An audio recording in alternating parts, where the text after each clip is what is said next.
Hello everyone and welcome back to our channel JK alerts. So ये HCF and LCM का part third है। इसमें हम सारे इंपॉर्टेंट टाइप्स जो एचसीएफ एंड एलसीएम से रिलेटेड बन सकते हैं क्लास 4th एग्जाम के लिए सारे के सारे कवर कर लेंगे। So let's start. सो सबसे पहले यहाँ पे जो मैंने क्वेश्चन लिखा हुआ है, आपको सबसे पहले क्या करना है कि इन क्वेश्चंस को सबसे पहले खुद ट्राई करना है। खुद ट्राई करके अगर आपसे क्वेश्चन सॉल्व होता है तो बहुत अच्छी बात है। इस मीन्स आपकी जो प्रिपरेशन है वो अच्छी चल रही है।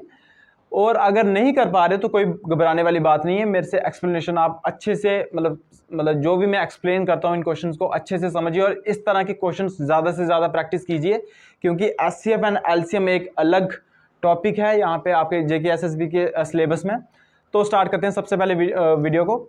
सो पहला क्वेश्चन यहाँ पे मैंने लिखा हुआ है। यहाँ पे क्वेश्चन ये कह रहा है कि दो नंबर्स आपको दिए गए हैं, बट दो नंबर्स की आपको यहाँ पे रेशो गिवन है। रेशो गिवन है और रेशो है क्या, बेसिकली 3:4। साथ में गिवन है कि उन दोनों नंबर्स का जो एचसीएफ है वो 4 है। तो आपको बताना है कि एलसीएम क्या होगा उसका। तो सबसे जो बेसिक अप्रोच है सबसे पहले मैं वो बताऊंगा आपको। जैसे कि आपको पता है कि दो नंबर्स है, तो मैं इन दो नंबर्स को ए और बी से डिनोट करता हूं। ए और बी से इन दोनों की रेशो जो आपको दी है वो 3:4 दी है। 3:4 दी है। और आपको मालूम है कि जब कभी भी रेशो गिवन होती है, रेशो जो होती है वो एग्जैक्ट नंबर नहीं होते हैं, वो जस्ट एक कंपैरिजन होता है। इस रेशो से हम ये पता कर सकते हैं कि जो नंबर बी वाला होगा, जो दूसरा वाला नंबर होगा वो बड़ा होगा और जो पहला वाला नंबर होगा वो छोटा होगा। कितना बड़ा होगा कितना छोटा होगा वो रेशो से हम नहीं जान पाएंगे जब तक कोई कंडीशन गिवन ना हो। सो रेशो जहां पे जो दो नंबर्स की रेशो है वो 3:4 है। और मैंने जैसे बता दिया आपको कि ये एग्जैक्ट नंबर नहीं है। अगर आप इनको एग्जैक्ट नंबर बनाना चाहते हो, मतलब जो ये रियल में नंबर हैं उनको आप बनाना चाहते हो, तो आपको इनको पर्टिकुलर नंबर से मल्टीप्लाई करना पड़ेगा। तो मैंने इसको x से मल्टीप्लाई कर दिया, इस नंबर को भी और इस नंबर को भी। क्यों? क्योंकि जब भी आप रेशो में कुछ चेंज करते हैं तो आपको दोनों टर्म्स में इक्वल चेंज करना है। कहने का मतलब ये कि अगर आप कुछ प्लस करना चाहते हैं टर्म्स में तो आपको दोनों तरफ प्लस करना पड़ेगा, दोनों टर्म्स में प्लस करना पड़ेगा। अगर आप मल्टीप्लाई करना चाहते हैं कुछ तो आपको दोनों टर्म्स के साथ मल्टीप्लाई करना पड़ेगा। माइनस करना चाहते हैं कुछ, सब्ट्रैक्ट करना चाहते हैं तो दोनों टर्म्स में आपको सब्ट्रैक्ट करना पड़ेगा। अब क्वेश्चन ये बनता है कि हमने यहां पे मल्टीप्लाई क्यों किया एक पर्टिकुलर नंबर से। तो इसको मैं आपको एग्जाम्पल की हेल्प से बताता हूं। जैसे कि सपोज करो कि एक फादर है, फादर की जो एज है वो 40 ईयर्स है। फादर की जो एज है वो 40 ईयर्स है और सन की जो एज है वो 15 ईयर्स है। सन की जो एज है वो 50 ईयर्स है। तो अगर मैं फादर और सन की एज की रेशियो निकालूं तो वो आएगी 40/15, दैट इज 8:3। तो फादर और सन की जो एज की रेशियो आई है वो 8:3 आई है। जैसा कि मैं आपको बता चुका हूं कि जो रेशियो होती है वो जस्ट एक कंपैरिजन होता है, एग्जैक्ट वैल्यू नहीं होता है। क्यों? आप रेशियो से भी समझ सकते हैं। जैसे फादर को कौन सा नंबर रिप्रेजेंट कर रहा है, 8, मतलब फादर की एज है 8, ऐसा पॉसिबल है? इट मीन जस्ट रेशियो जो होता है वो कंपैरिजन होता है, ये एग्जैक्ट वैल्यू नहीं होती। अब देखो, अगर आप रेशियो को एग्जैक्ट वैल्यू बनाना चाहते हो, जैसे आपको पता है कि फादर की एज तो 40 ईयर्स है, क्योंकि कंडीशन मैंने पहले से बना के रखी है कि फादर की एज जो है वो 40 ईयर्स है, बट यहां पे रेशियो में फादर की एज 8 ईयर्स दिख रही है। तो क्या मैं 8 ईयर्स को 40 बना सकता हूं? ऑफ कोर्स बना सकता हूं। 8 को मैं कैसे 40 बना सकता हूं? अगर मैं 8 को 5 से मल्टीप्लाई कर दूं, और अगर मैंने 8 को 5 से मल्टीप्लाई किया तो मुझे 3 को भी 5 से मल्टीप्लाई करना पड़ेगा। क्यों? क्योंकि मैंने अभी बताया कि रेशियो में जब भी आप कुछ चेंज करेंगे तो आपको दोनों टर्म्स में इक्वल चेंज करना है। तो यहां पे अगर मैंने फर्स्ट टर्म को अगर मैंने 5 से मल्टीप्लाई किया तो मेरे को दूसरी टर्म को भी 5 से मल्टीप्लाई करना पड़ेगा। और जैसे ही मैं 5 से मल्टीप्लाई करता हूं तो फादर की जो एज बनती है वो 40 ईयर्स बन जाती है और जो सन की एज बनती है वो 15 ईयर्स बनती है, जो कि एग्जैक्ट वैल्यू है। जैसे कि मैंने ऊपर बताया था, फादर की एज 40 ईयर्स है और सन की एज जो है वो 15 ईयर्स है। तो जस्ट मतलब आपको अगर किसी रेशियो को मतलब एग्जैक्ट वैल्यू बनाना है तो आपको एक पर्टिकुलर नंबर से मल्टीप्लाई करना पड़ेगा। जैसे यहां पे मुझे पर्टिकुलर नंबर पता था, मतलब पता चल गया, क्योंकि मुझे 40 बनाना था तो मुझे 5 से मल्टीप्लाई करना पड़ा। बट यहां पे मुझे कोई ऐसी कंडीशन गिवन नहीं है कि मैं किससे मल्टीप्लाई करूं तो ये एग्जैक्ट नंबर बन जाए। तो इसलिए मैंने यहां पे x नंबर ले लिया कि मैं इसको भी x से मल्टीप्लाई करता हूं, इसको भी x से मल्टीप्लाई करता हूं तो ये एग्जैक्ट नंबर बन जाएंगे। ऑफ कोर्स अब दो नंबर मेरे पास हैं 3x और 4x, और मुझे इनका निकालना क्या है एचसीएफ। क्यों? क्योंकि मुझे गिवन क्या दिया हुआ है, एचसीएफ ही दिया हुआ है। इस क्वेश्चन से मैं क्या करूंगा, अपना एक एचसीएफ निकालूंगा। जैसे 3x और 4x का जो एचसीएफ होता है वो होता है, जैसे आपको मैंने कल सिखाया था पिछले वाली वीडियो में, कि आपको क्या करना है जब भी एचसीएफ निकालना है इस मेथड से, तो दोनों जितने भी यहाँ पे नंबर लिखे हो, जैसे इस केस में दो नंबर है तो दोनों में से कुछ कॉमन आना चाहिए। तो दोनों में से कॉमन आया x, तो यहाँ पे नीचे बच गया 3 और 4, और 3 और 4 में से कुछ भी कॉमन नहीं आता है। तो जब कॉमन आना बंद हो जाए तो आपको वहीं पे रुक जाना है, और जो कॉमन नंबर होगा वो आपका एचसीएफ होगा। इट मीन्स हमारे अकॉर्डिंग जो एचसीएफ आया वो x आया, और जो क्वेश्चन में गिवन है एचसीएफ वो 4 है। इट मीन्स x की वैल्यू जो हो गई वो 4 हो गई, और x की वैल्यू अगर 4 हो गई तो आपको एग्जैक्ट नंबर मिल सकता है। कैसे? क्योंकि एग्जैक्ट नंबर जो पहला वाला जो एग्जैक्ट नंबर है वो 3x है और x की वैल्यू 4 है। इट मीन्स जो पहला वाला नंबर होगा वो होगा 12। क्यों? क्योंकि 3 को हम 4 से मल्टीप्लाई कर देंगे। अब दूसरे वाले नंबर के बारे में बात करते हैं। 4 को 4 से मल्टीप्लाई करेंगे तो 16। तो हमारे पास जो दो नंबर आए हैं वो आए हैं 12 और 16, जिसकी रेशियो 3:4 दी थी। अब क्या करते हैं कि एक रिलेशन होता है एचसीएफ और एलसीएम और दो नंबर्स के बीच में। वो रिलेशन ये है कि जो दो नंबर्स होते हैं उनका जो एचसीएफ होता है और जो एलसीएम होता है उनका प्रोडक्ट किसके इक्वल होता है? दोनों नंबर के प्रोडक्ट के इक्वल होता है। Product of two numbers, product of two numbers, ये एक रिलेशन होता है और ये सिर्फ दो नंबर्स के लिए वैलिड है। कहने का मतलब ये हुआ कि अगर हमारे पास जैसे ये नंबर हैं 12 और 16, ये हमारे पास दो नंबर आए हैं 12 और 16, दो नंबर आए हैं हमारे पास 12 और 16।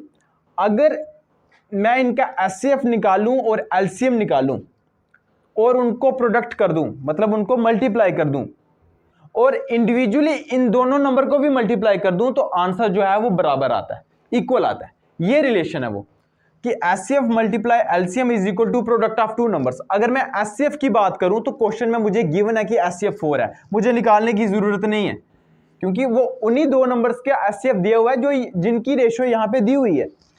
एलसीएम मुझे पूछा गया इस क्वेश्चन में, तो एलसीएम मैं निकाल सकता हूं। एलसीएम को मैं एज इट इज लिखूंगा। अब प्रोडक्ट ऑफ टू नंबर्स कहने का मतलब वो जो दो नंबर्स हैं वो कौन से हैं? ऑफ कोर्स 12 और 16 और इनका प्रोडक्ट। तो यहां से आप एचसीएफ एलसीएम की वैल्यू निकाल सकते हो। यहाँ पे 4 3 12 होता है, ये 6 3 18, तो एलसीएम जो इन तीन दोनों नंबर का आएगा वो 48 आएगा। तो ये क्वेश्चन था, बहुत इंपॉर्टेंट क्वेश्चन है। आपको शायद लग रहा होगा कि ये बहुत लंबा क्वेश्चन है, ये लंबा बिल्कुल भी नहीं है। ये जस्ट मैंने समझाने के लिए आपको एक एक पॉइंट जो है वो क्लियर किया। आपको कुछ भी नहीं करना है, आपको सामने दिख रहा है दो नंबर्स हैं 3:4 और इनका एचसीएफ है 4। आपको पता है कि मतलब आप इतना स्टेप कर सकते हो अगर थोड़ी सी अगर आपको कंफ्यूजन होती है तो। एचसीएफ यहाँ से x की वैल्यू मतलब x निकाल के एचसीएफ निकाल के ये वाले एचसीएफ के साथ इक्वेट करके आप वैल्यू पुट करके दो नंबर्स निकाल सकते हैं और ये वाला फॉर्मूला यूज कर सकते हैं, HCF multiply LCM is equal to product of two numbers. Maximum अगर आप कोई इस क्वेश्चन में टाइम देगा तो वो 10 सेकंड देगा। 10 सेकंड से ये ज्यादा क्वेश्चन नहीं है और मैंने बड़ी अच्छे से समझाया। अगर आपको कोई प्रॉब्लम आएगी तो मेरे से आप पूछिएगा। नेक्स्ट जो क्वेश्चन है वो है कि 3 numbers are in the ratio of 3:4:5। Same question है, बस थोड़ी सी चेंजेस है कि मैंने दो नंबर से 3 नंबर पे कर दिया ये क्वेश्चन, मतलब 3 नंबर ले लिए इसमें। और पहले क्वेश्चन में जो है वो एचसीएफ दिया हुआ था, अब इस क्वेश्चन में मैंने एलसीएम दे दिया हुआ है और आपको पूछा गया कि एचसीएफ बताना है।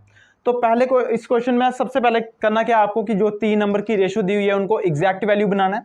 जैसे जो पहला वाला नंबर है वो 3:4:5 है, तो पहला वाला जो नंबर होगा वो 3x हो जाएगा। सेकंड वाला जो नंबर होगा वो 4x हो जाएगा और थर्ड वाला नंबर जो है वो 5x हो जाएगा। अब इसका करना क्या, आपको एलसीएम लेना है, इन तीनों नंबर्स का एलसीएम लेना है। जो आपके पास नंबर आए हैं 3x 4x और 5x, सबसे पहले क्या करना है, इन तीनों में से कुछ कॉमन लेना है, वो आएगा 3।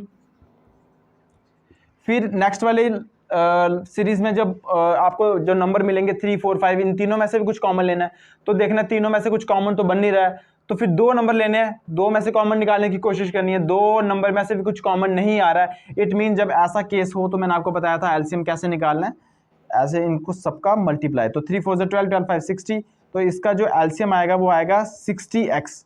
और 60x जो एलसीएम आ गया है हमारे अकॉर्डिंग, बट क्वेश्चन में गिवन है कि एलसीएम है 2400, तो इट मीन्स जो 60x की वैल्यू है वो 2400 है यहाँ से 0 0 यहाँ पे कैंसिल हो जाएगा और x की वैल्यू जो आएगी वो 40 आएगी। x की वैल्यू जो आएगी वो 40 आएगी और जैसे ही x की वैल्यू आएगी आपको जो गिवन नंबर्स हैं वो पता चल जाएंगे। जैसे x की जगह पे 40 पुट करना है तो जो पहला वाला नंबर होगा वो होगा 120, जो दूसरा वाला नंबर होगा वो होगा 160।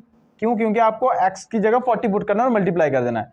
और जो नेक्स्ट वाला नंबर होगा वो होगा 200, वो होगा 200। अब आपको क्या करना है कि यहां से एचसीएफ निकालना है और आप ध्यान से देखिए यहां पे आपका एचसीएफ बेसिकली निकल चुका है।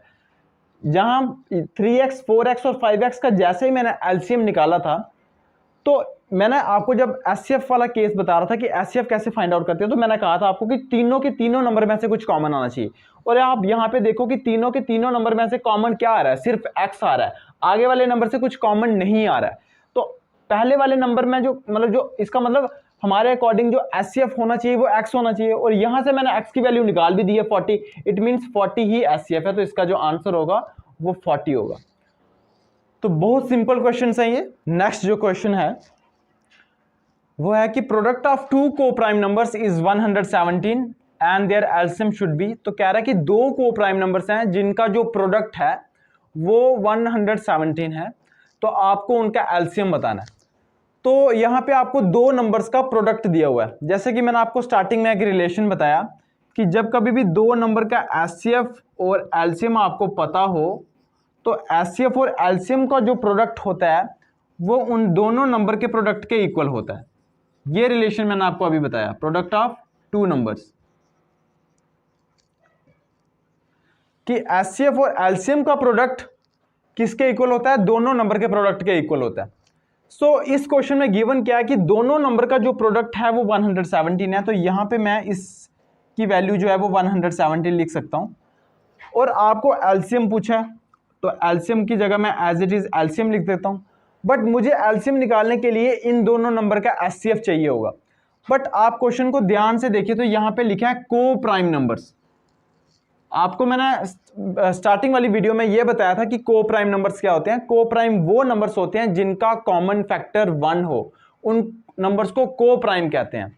जरूरी नहीं है कि जो दोनों नंबर हैं वो जिसके बारे में बात कर रहा हूं मैं वो दोनों के दोनों प्राइम हो। ऐसा पॉसिबल ऐसा जरूरी नहीं है कि दोनों के दोनों प्राइम नंबर्स ही को प्राइम नंबर्स हो सकते हैं।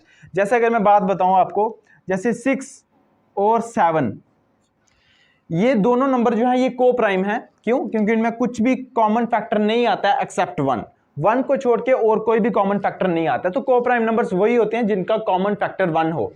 बट इसमें मैं देखूं तो 6 जो है वो कंपोजिट नंबर है और 7 जो है वो प्राइम नंबर है। तो जरूरी नहीं है कि को प्राइम नंबर जो है वो हमेशा प्राइम नंबर ही होते हैं। तो याद रखना है आपको कि को प्राइम नंबर्स वो होते हैं जिनका कॉमन फैक्टर 1 हो। जिनका कॉमन फैक्टर 1 हो वो को प्राइम नंबर होंगे और जिनका कॉमन फैक्टर 1 होता है कहने का मतलब इनका एचसीएफ 1 होता है। को प्राइम नंबर का एचसीएफ 1 होता है 1। तो यहां से आपको एलसीएम मिल जाएगा 117। तो यहाँ पे इनका एलसीएम भी 117 होगा। ये मोस्ट इंपॉर्टेंट कंसेप्ट है कि को प्राइम नंबर्स का होते क्या है को प्राइम नंबर्स और इनका एचसीएफ क्या होता है। इनका एचसीएफ 1 होता है। क्यों? क्योंकि को प्राइम नंबर्स ही वो नंबर्स होते हैं जिनका कॉमन फैक्टर 1 हो, सिर्फ 1 हो और कुछ भी कॉमन ना हो। और जरूरी नहीं है कि ये दोनों के दोनों नंबर्स प्राइम ही हो, ये कंपोजिट भी हो सकता है और एक प्राइम नंबर भी हो सकता है। तो मोस्ट इंपॉर्टेंट टॉपिक है ये, मोस्ट इंपॉर्टेंट कंसेप्ट है, आपको याद रखना है। नेक्स्ट जो क्वेश्चन है वो है कि अगर दो नंबर्स का एचसीएफ जो है वो 8 है तो आपको बताना है कि इनमें से जो है वो एलसीएम कौन सा नहीं हो सकता उनका। कहने का मतलब ये है कि आपको जो दो नंबर दिए गए हैं, मान लो जो ए और बी नंबर दिए गए हैं उनका एचसीएफ है 8। तो आपको बताना है कि ये जो गिवन नंबर्स दिए गए हैं 32, 48, 60, 152 इनमें से उनका जो एलसीएम है वो कौन सा नहीं हो सकता है। बहुत अच्छा क्वेश्चन है ये। तो इसमें आपको क्या करना है, एक बात याद रखनी है कि जो एचसीएफ होता है दो नंबर्स का, मान लो कि ए और बी का जो है एचसीएफ आया कुछ और एलसीएम भी आएगा कुछ, तो एचसीएफ जो होता है वो एलसीएम को परफेक्टली डिवाइड करता है। एचसीएफ जो होता है वो एलसीएम को परफेक्टली डिवाइड करता है। ये बहुत इंपॉर्टेंट बात है।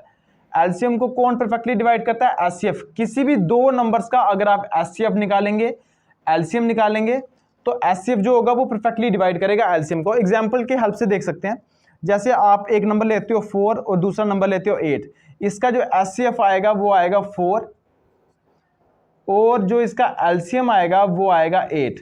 तो आप देख पा रहे होंगे कि 8 जो है वो परफेक्टली डिवाइड हो जाता है 4 से। कोई भी एग्जांपल ले लो आप 20 और 25 ले लीजिए, दो नंबर हैं, इसका जो एलसीएम आएगा वो आएगा 100 और जो इसका HCF आएगा वो आएगा 5। तो आप देख पा रहे होंगे कि एलसीएम जो है वो परफेक्टली डिवाइड हो जाएगा HCF से। तो आपको कुछ भी नहीं करना है, आपको गिवन नंबर में से देखना है कि 8 से परफेक्टली डिवाइड कौन सा नंबर नहीं होता। आप यहाँ देखिए कि 8 के टेबल में 32 आता है, मतलब 8 4 जा 32 होता है, 8 6 जा 48 होता है, 60 नहीं आता है और 152 आता है। आप डिवाइड करके देख लीजिए, चाहे 152 को 8 से डिवाइड कीजिए तो 19 आएगा, 19 8 152। तो इसका जो आंसर होगा वो 60 होगा। क्यों? क्योंकि 60 जो है वो परफेक्टली डिवाइड नहीं हो रहा है 8 से। मोस्ट इंपॉर्टेंट टॉपिक है ये, मोस्ट इंपॉर्टेंट कंसेप्ट, कि HCF जो होता है गिवन नंबर्स का वो एलसीएम को उन्हीं नंबर्स का परफेक्टली डिवाइड करता है। मोस्ट इंपॉर्टेंट बात आपने एग्जांपल की हेल्प से भी देख लिया। नेक्स्ट जो क्वेश्चन है वो है कि आपको बताना है कि सबसे स्मॉलेस्ट नंबर कौन सा होगा जिसको अगर मैं 7 से कम कर दूं, मतलब उसमें से 7 कम कर दूं तो वो 12, 16, 18, 21 और 28 से डिवाइड हो जाएगा। दोबारा रिपीट कर देता हूं मैं कि सबसे स्मॉलेस्ट नंबर आपको बताना है जिसको मैं 7 से कम कर दूं और जैसे मैं उसको 7 से कम करूंगा तो वो 12, 16, 18, 21 और 28 से डिवाइड हो जाएगा।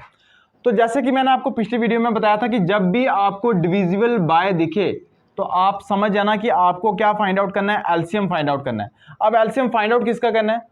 12, 16, 18, 21 एंड 28। तो सबसे पहले आप क्या कीजिए कि 12, 16, 18, 21 और 28 का एलसीएम फाइंड आउट कीजिए। अब आप यहाँ पे देखो कि कोई भी ऐसा नंबर नहीं है जिसके टेबल में ये सारे पांचों के पांचों नंबर आते हो, तो आपने 4 देख लेने हैं। अगर 4 भी ना आते होंगे तो आपने 3 देखने हैं। एलसीएम के केस में ऐसा ही करना होता है। तो जैसे आप देखो कि 12, 18, 21 जो है ये 3 के टेबल में आते हैं, तो 3 4 जा 12, 16 एज इट इज रखेंगे क्योंकि 16 जो है वो 3 के टेबल में नहीं आता है। 18 आता है, 3 6 जा 18, 3 7 जा 21 और 28 को एज इट इज रखेंगे। अगेन अगर मैं बात करूं अगले वाले नंबर्स में, तो अगले वाले नंबर्स में भी 3 ऐसे नंबर हैं जो एक टेबल में आते हैं, जैसे 4 4 1 जा 4, 4 4 जा 16, 6 को एज इट इज रखेंगे। बट यहाँ पे 4 नंबर में से भी कुछ कॉमन आता है, जैसे 2, तो इसको मैं मिटा दूंगा। 2 2 जा 4, 2 8 जा 16, 2 3 जा 6, 7 को एज इट इज रखेंगे और 2 14 जा। अब अगले वाले नंबर में देखना है कि कुछ कॉमन आता है, तो 3 नंबर में से कॉमन आएगा, तो 2 1 जा 2, 2 4 जा 3 को एज इट इज, 7 को एज इट इज, 2 7 जा 14। अगले वाले नंबर में 3 पांचों में से तो कुछ कॉमन नहीं आता, 4 नंबर में से भी कुछ कॉमन नहीं आता, 3 नंबर में से आता है, सॉरी 2 नंबर में से आता है, तो 1 को एज इट इज, 4 को एज इट इज, 3 को एज इट इज, 7 1 जा और 7 1 जा। और अगले वाले नंबर में कुछ भी कॉमन नहीं आ रहा, 5 में से नंबर में से भी कॉमन नहीं आ रहा, 3 से भी नहीं आ रहा, 4 से भी नहीं आ रहा। तो आपको क्या करना है कि इन सब का जो प्रोडक्ट होगा वो आपको एलसीएम देगा। कहने का मतलब इसका जो एलसीएम होगा, अगर मैं मल्टीप्लाई करूं इनको, तो ये 3 4 जा 12, 12 7 जा 84, तो 84 को मुझे किससे मल्टीप्लाई करना है? 4 3 जा 12, 12 से।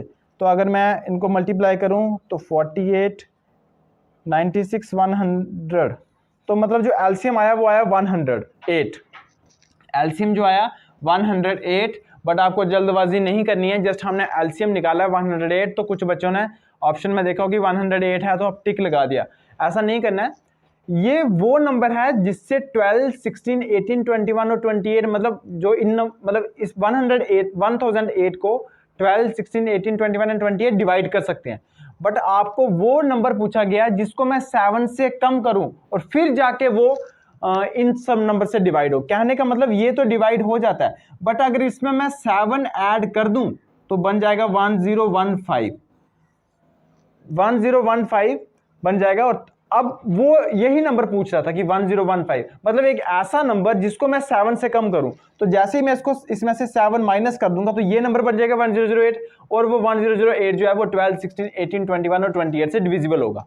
तो कहने का मतलब वो पूछ रहा था ये वाला नंबर, तो कहने का मतलब इसका जो आंसर है वो है 1015, ना कि 1008। मैं रिपीट कर देता हूं, क्योंकि उसने एक ऐसा स्मॉलेस्ट नंबर पूछा था जो कि जिसको मैं 7 से कम करूं, 7 से जैसे ही मैं उस नंबर को कम करूंगा तब जाके वो डिवाइड होगा इन सब नंबर से, अदरवाइज नहीं होगा। तो कहने का मतलब जो मैंने नंबर यहां से एलसीएम से निकाला है 1008, वो डिवाइड हो जा रहा है 12, 16, 18, 21 और 28 से। बट इसको मैंने अभी मतलब इसमें से कुछ डिक्रीज किया ही नहीं है। अगर मैं इसको डिक्रीज करूंगा 7 से तो 1001 आएगा। तो 1001 तो 12, 16, 18, 21, 28 से डिवाइड होगा नहीं। इट मीन्स मैंने क्या कर दिया, इसमें 7 ऐड कर दिया तो आया 1015। तो जैसे ही मैं 1015 में से 7 माइनस करूंगा, जो नंबर आएगा वो एग्जैक्टली डिवाइड हो जाएगा इससे। तो वो ना जो इसका आंसर होगा वो बी ऑप्शन होगा। क्वेश्चन है कि दो नंबर्स जो हैं उनका आपको सम दिया हुआ है 55। दो नंबर्स का जो सम है वो आपको दिया हुआ है 55, और जो दो नंबर्स का एचसीएफ है और एलसीएम है वो जो है वो है 5 और 120। कहने का मतलब मान लेते हैं कि दो नंबर्स हैं ए और बी, इन दोनों का आपको सम दिया है 55, और इन दोनों का एचसीएफ जो है वो गिवन है आपको, वो है 5, एंड एलसीएम जो है वो है 120। तो आपको पूछा गया है कि अगर मैं इन दोनों नंबर्स का रेसिप्रोकल लूं और उनका सम करूं तो उनका सम कितना आएगा। कहने का मतलब मैं इन दोनों नंबर का रेसिप्रोकल करूं, मतलब ए का रेसिप्रोकल होता है 1/a, बी का रेसिप्रोकल होता है 1/b।